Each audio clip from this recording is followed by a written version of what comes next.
Shakur, Hit 'Em Up, came out in 1996. One of the nastiest songs he's ever made. A diss song to Biggie Smalls. Biggie Smalls wasn't a threat. Biggie Smalls only cared about himself. He didn't care about nobody. He didn't care about his family. He didn't care about his friends. He didn't care about his wife or whatever he was. He didn't care about nobody.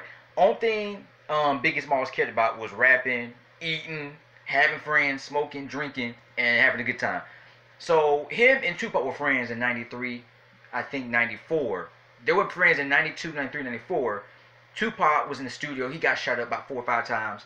And he went through his whole life thinking, the rest couple years of his life, from 94, 95, 96, he went there, the last 2 years of his life, he went there thinking that Biggie Smalls was responsible for him getting shot up at the studio. Because him and his friends are going to make rap music. And some guy comes in and won his chain, and Snoop won his chain, and then Tupac said, I'm not going to give my chain. And then the guy ended up shooting, Tupac.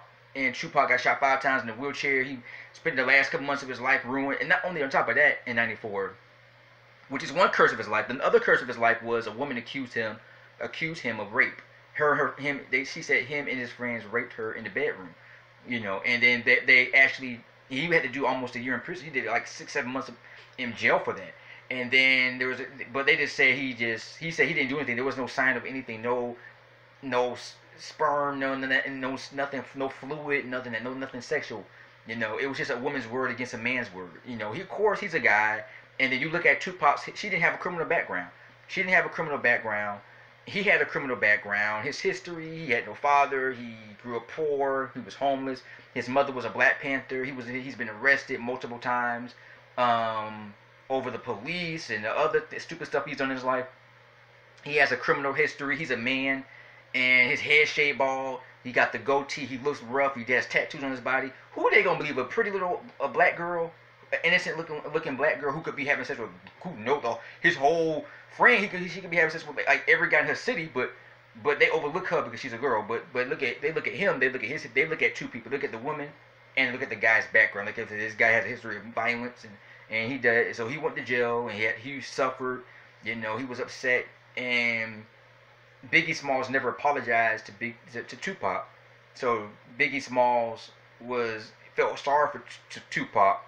He actually tried to go to the hospital to see him, but Tupac didn't want nothing to do with him. He told me, I don't want to talk to this guy. This guy got me in trouble.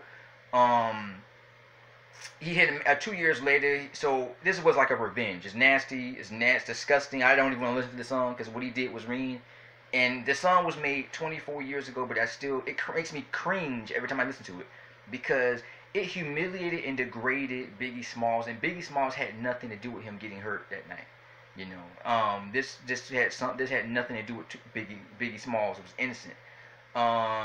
There's rumors that he made a diss song to Tupac, which is not true. It wasn't. He made that song before the incident even occurred in '94.